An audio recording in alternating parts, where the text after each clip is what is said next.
कुछ और तस्वीरें यहाँ पे इस वक्त दिखा रहे हैं। ये तस्वीरें प्रधानमंत्री नरेंद्र मोदी की डेनिश प्राइम मिनिस्टर के सरकारी आवास में, जहाँ पे वो उनके लॉन में चहलकदमी करते हुए दिखाई पड़ रहे हैं। निश्चित तौर से दोनों नेताओं के बीच में ये सहज संवाद दिखाई पड़ रहा है और डेनिश प्राइम मिनिस्टर प्रधानमंत्री नरेंद्र मोदी को तमाम एक तरीके से जानकारी साझा करते हैं। और ये उनका आवास है प्रधानमंत्री डेनिश की, जो प्रधानमंत्री हैं, और वहाँ पर प्रधानमंत्री मोदी पहुंचे हैं और ऐसे में वो अपने चहलकदमी करते हुए नजर आ रहे हैं। और निश्चित तौर से ये बेहद महत्वपूर्ण मौका होता है दोनों नेताओं के बीच में आपसी संवाद के माध्यम से एक सहज समझ को आगे बढ़ाने को लेकर। और ये तस्वीरें उस लिहाज से बेहद महत्वपूर्ण और ये अपने आप में बताती है। हमने पहले भी कई बार ऐसे तमाम देशों के राष्ट्र प्रमुखों के साथ में प्रधानमंत्री नरेंद्र मोदी को एक सहजतापूर्ण माहौल में बातचीत करते हुए, चहलकदमी करते हुए या फिर चाय पे चर्चा करते हुए देखा है। उसी प्रकार की तस्वीरों को एक बार हम फिर से कोपेनहेगन से, डेनमार्क की राजधानी, जहां पे प्रधानमंत्री का जो राजकीय आवास है, वहां से हमको ये तस्वीरें दिखाई पड़ रही हैं और दोनों नेता सहजतापूर्ण तरीके से आपसी संवाद करते हुए। ये तस्वीरें अपने आप में बेहद महत्वपूर्ण, क्योंकि कई बार ऐसे पहले मौके हमने देखे हैं जब प्रधानमंत्री मोदी की भारत में किसी राष्ट्र प्रमुख के साथ में इस प्रकार की तस्वीरें, या फिर जब वो कहीं विदेशी दौरे पर होते हैं तो इस प्रकार की एक सहज संवाद की स्थिति देखने को मिलती है। कोई तीसरा व्यक्ति नहीं, दोनों नेता एक दूसरे के साथ में बात करते हैं तो निश्चित तौर से जो साझा हित है, जो तमाम जो बातें हैं जो दोनों देशों के भलाई के लिए हैं, या कहा जाए एक तरीके से जो दुनिया की भलाई के लिए, उन तमाम मसलों पर विस्तार से बात करने का एक मौके के तौर पे होता है। और अपने आप में एक आधार तैयार होता है, एक समझ तैयार होती है और उस समझ के आधार पर आगे बढ़ने का मौका मिलता है। हमारे सहयोगी सुधाकर दास इस वक्त हमारे साथ में डेनमार्क की राजधानी कोपेनहेगन से ही मौजूद है, जहां पे प्रधानमंत्री इस वक्त प्रधानमंत्री डेनिश प्राइम मिनिस्टर के राजकीय आवास पे मौजूद है। सुधाकर, इन तस्वीरों को किस तरीके से समझने की जरूरत है कि एक सहज संवाद का एक मौके के तौर पर दोनों प्रधानमंत्री चहलकदमी करते हुए? बिल्कुल आर्यन, आपने सही कहा। और भारत डेनमार्क रिश्तों की एक नई तस्वीर है, ये नई एक तरह से नया अध्याय है आप कह सकते हैं। ये सिर्फ केमिस्ट्री नहीं है, बल्कि ये दोस्ती की एक नई इबारत लिखी जा रही है। जिस सहज तरीके से दोनों नेता संवाद कर रहे हैं, और हम देख सकते हैं कि एक इनफॉर्मल तरीके से, और ये एक दूसरे को समझने समझाने की कोशिश। तो आप देखिए डेनिश पीएम का जो इंडिया के साथ कनेक्शन है, पीएम मोदी की वो जब कई बार जब वो भाषण देती हैं, उन्होंने अपने संसद में हो या कई मंचों पर, उन्होंने भारत के लोकतंत्र की ना सिर्फ तारीफ की है, बल्कि पीएम मोदी ने भारत में जिस तरह से कदम उठाए हैं उसको आगे बढ़ाया है। देखिए डेनमार्क उन देशों में है जिसने पहली बार किसी देश के साथ ग्रीन स्ट्रैटेजिक पार्टनरशिप की है। तो बहुत महत्वपूर्ण ये संवाद। और भारत को लेकर अगर निजी तौर पर डेनिश पीएम के नजरिए से आप देखें तो उनकी बेटी साल 2019 में स्टूडेंट एक्सचेंज प्रोग्राम पर भारत आई थी, केरला आई थी और काफी खुश होकर लौटी थी। लगातार पीएम फ्रेडरिक्सन पीएम मोदी को, चाहे उनकी चुनावी जीत हो या अन्य अवसरों पर, उनको बधाई देती रही हैं। तरह से बहुत गहरा संवाद उन दोनों के बीच होता रहा है। कोविड के दौरान काफी बार संवाद हुआ दोनों नेताओं के बीच। कोविड के बाद अगर कोई फर्स्ट लीडर जिसने इंडिया विजिट किया था तो वो डेनिश पीएम थी।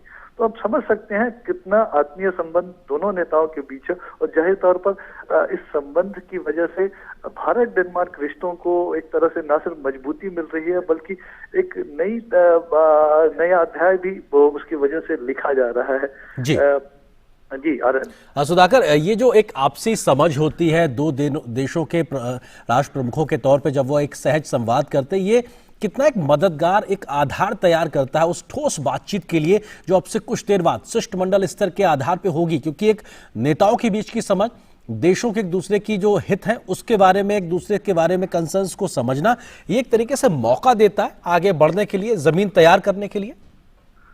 बिल्कुल। और देखिए हम जानते हैं कि पीएम मोदी किस हम्बल बैकग्राउंड से आते हैं, किस तरह से गरीबी में उनका संघर्षों में जीवन बीता, और आज वो जो कुछ भी कर रहे हैं उसमें कहीं ना कहीं जो समाज में सबसे निचले पायदान पर जो व्यक्ति है उसमें आत्मविश्वास भरने की कोशिश रहती है उनकी तमाम नीतियों में।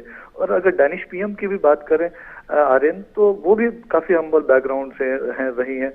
उनके पिता एक टाइपोग्राफर थे, उनकी माताजी एक टीचर थी। तो निश्चित तौर पर ये दोनों ऐसे नेता हैं जो जमीनी जो समस्याएं हैं उनको समझते हैं, उनको दूर करने का तरीका जानते हैं। और शायद यही वजह है कि दोनों नेताओं के बीच इस तरह की एक जो बेहतर केमिस्ट्री बनी है। और निश्चित तौर पर लगातार 2020 में ग्रीन स्ट्रेटेजिक पार्टनरशिप भारत के साथ हुआ था डेनमार्क का। उसके बाद साल 2021 में डैनिश पीएम ने भारत विजिट किया था। हमने देखा कि किस तरह से अगले 5 वर्षों के लिए ग्रीन स्ट्रेटेजिक पार्टनरशिप को आगे बढ़ाया जाए, उसमें क्या short term long term goals हो सकते हैं उसको तय किया गया है। और आगे ये जो एक इनफॉर्मल संवाद है, ये दोनों नेताओं के बीच संवाद को, समझ को तो आगे बढ़ाएगा ही, बल्कि डाउन द लाइन आप देखें तो जो पूरा तंत्र है, कई तरह के मैकेनिज्म है, उस मैकेनिज्म में भी एक नई जान फूकेगा और उनको एक तरह से ये संदेश संकेत जाएगा कि हमको नई ऊर्जा के साथ इन संबंधों को मजबूत बनाने के लिए, इसको आगे बढ़ाने के लिए और नई सदी के जरूरतों के हिसाब से वैश्विक चुनौतियों का सामना करने के लिए तैयार करना होगा, उस दोस्ती को और भी मजबूत करना होगा। तो ये एक बड़ा संदेश जाएगा, तो उसका बहुत ज्यादा फायदा मिलने वाला है। आर्यन, सुधाकर, जो हम तस्वीरों में देख पा रहे हैं, खिली हुई धूप और चारों ओर हरियाली, और क्योंकि हम डेनमार्क को एक ग्रीन पार्टनर के तरीके से देखते हैं और ये महज एक सुखद संयोग ही हम कहेंगे कि संभवतः डेनमार्क के प्रधानमंत्री ने जो परिधान धारण किया हुआ वो भी लगभग हरे रंग के तरीके से, तो निश्चित तौर से एक जो सहयोग का जो बड़ा आधार है वो भी कहीं ना कहीं एक ग्रीन पार्टनर के तरीके से लगातार, और फोकस भी हमको नजर आ रहा है, और शायद ज्यादा बड़ी हम तरीके से हेडलाइन भी उसी नजरिए से देखेंगे जहां पे ग्रीन कोऑपरेशन में एक बढ़ते हुए सहयोग को हम देख पाएंगे। जी बिल्कुल। और अब देखिए आनंद, एयरपोर्ट पे किस तरह से डैनिश पीएम वो पहुंची, उन्होंने पीएम मोदी का स्वागत किया। घर पर वो अपने हस्बैंड के साथ, पति के साथ उन्होंने पीएम मोदी को रिसीव किया। तो वो कोई भी मौका नहीं छोड़ना चाहती हैं। पीएम मोदी कंफर्टेबल रहे। एक तरह से देखिए, जरूर ये दौरा औपचारिक होता है, लेकिन ये एक अनौपचारिक मुलाकात। आप किसी घर पर किसी अतिथि को बुलाते हैं तो आप कोई कसर नहीं छोड़ना चाहते हैं कि अतिथि के स्वागत में, सम्मान में, और शायद यही चीजें हम इस वक्त देख रहे हैं।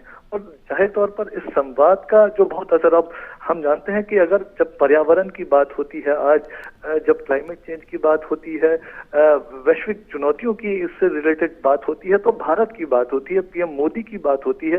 पेरिस समझौते को जिस तरह से लेटर स्पिरिट में भारत ने आगे बढ़ाया है, जिस तरह से पीएम मोदी का कमिटमेंट रिन्यूएबल एनर्जी को लेकर है, सिर्फ कमिटमेंट ही नहीं है, भारत ने 2022 तक के जो रिन्यूएबल एनर्जी के लक्ष्य को चाहे हासिल किया हो, चाहे साल 2030 तक 40% से ज्यादा जो रिन्यूएबल एनर्जी का जो कंपोनेंट ऊर्जा एनर्जी सिक्योरिटी में रहने वाला है, तो एक बहुत महत्वपूर्ण है। तो एक तरफ इंटरनेशनल सोलर अलायंस जैसे गठबंधन है, CDRI जैसे गठबंधनों को भी आगे बढ़ाया जा रहा है। तो बहुत महत्वपूर्ण, पीएम मोदी ये जो प्रयास कर रहे हैं सिर्फ भारत के लिए नहीं, नए भारत, आत्मनिर्भर भारत के लिए नहीं है, बल्कि दुनिया को भी ये एक तरह से रास्ता दिखा रहा है। और शायद ये बात डेनमार्क के लोग, डेनमार्क के जो लीडर्स हैं इस बात को समझते हैं। वो निश्चित तौर पर बहुत अहम मुलाकात जी। जाहिर तौर पर अभी जो बातचीत हो रही है, तो मुझे जरूर लगता है कि द्विपक्षीय संबंधों को लेकर बातचीत तो हो ही रही होगी, बल्कि एक तरह से अब कैसे एक और नई चांद फूंक सकते हैं। एक नई शुरुआत पहले ही हो चुकी है, और लेकिन उसकी रफ्तार और कैसे बढ़ाई जा सके, उसमें और भी एलिमेंट्स कैसे जोड़े जा सके, उसकी चर्चा हो रही होगी। सुधाकर, आप हमारे साथ बने रहिए। खास मेहमान हमारे साथ विवेक मिश्रा जी भी बने हुए, फेलो ORF के। विवेक जी, किस तरीके से आप इन तस्वीरों को समझने की कोशिश करते हैं, क्योंकि एक दो नेताओं के बीच में जब आपसी सहज संवाद दिखाई पड़ता है तो तमाम मसलों पर एक समझ को विकसित करने के एक मौके के तौर पे भी होता है, और प्रधानमंत्री मोदी को डेनिश प्राइम मिनिस्टर द्वारा अपने घर पर रिसीव करना, ये भी अपने आप में एक दिखाता है कि साहब किस स्तर पे डेनमार्क भारत के प्रति उत्सुक नजर आ रहा है उसके साथ सहयोग बढ़ाने को लेकर। विवेक जी।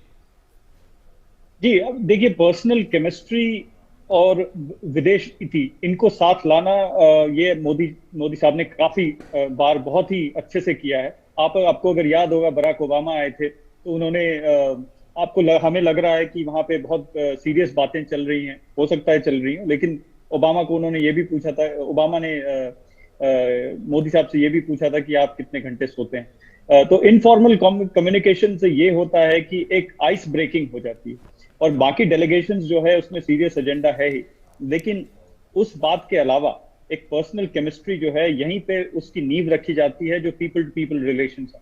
यहाँ पे अगर लीडरशिप में एक अच्छी पीपल टू पीपल रिलेशनशिप की झलक मिले, तो बाकी पीपल टू पीपल रिलेशनशिप ये बहुत आसान हो जाता है। तो मेरे ख्याल से ये जो भारत की नीति में खासकर दिखाया गया है कि डियास्पोरा जो है, भारत के मूल के लोग जो हैं, उनसे इंटरैक्शन जहां भी प्राइम मिनिस्टर मोदी गए हैं वहां किया है, और उनके लीडर से भी पर्सनल अनऑफिशियल बातें की है। तो इससे एक बहुत ही चैनलाइज्ड वे में विदेश नीति और जो पर्सनल केमिस्ट्री है, ये एक इसको साथ लाया है। तो मेरे ख्याल से ये जो कम्युनिकेशन जो हम तस्वीरें देख रहे हैं, इससे ये पता चल रहा है कि बहुत ही बातें सरल हैं, और जो एजेंडा, सीरियस एजेंडा है, उसके लिए एक डेलीगेशन ऑलरेडी है, सब कुछ लाइंड अप है, और लीडरशिप अगर एक इजीनेस दिखे लीडरशिप दोनों तरफ की लीडरशिप में, तो ये दोनों देश के बायलैटरल बहुपक्षीय नीति के लिए बहुत ही अच्छी बात है। जी विवेक जी, जिस बात का आपने जिक्र किया कि हमने देखा कि ऐसी तस्वीर हमें पहले कई बार कई राष्ट्र प्रमुखों के साथ प्रधानमंत्री मोदी की देखी, आपको लगता है कि उनके विदेश नीति का एक अहम हिस्से के तौर पर किस तरह से पर्सनल केमिस्ट्री एक डेवलप करते हैं, जो शायद दोनों देशों के संबंधों को मजबूत करने में मददगार भी साबित होती है? ये बहुत जरूरी होता है, क्योंकि आप देखिए लीडरशिप आपको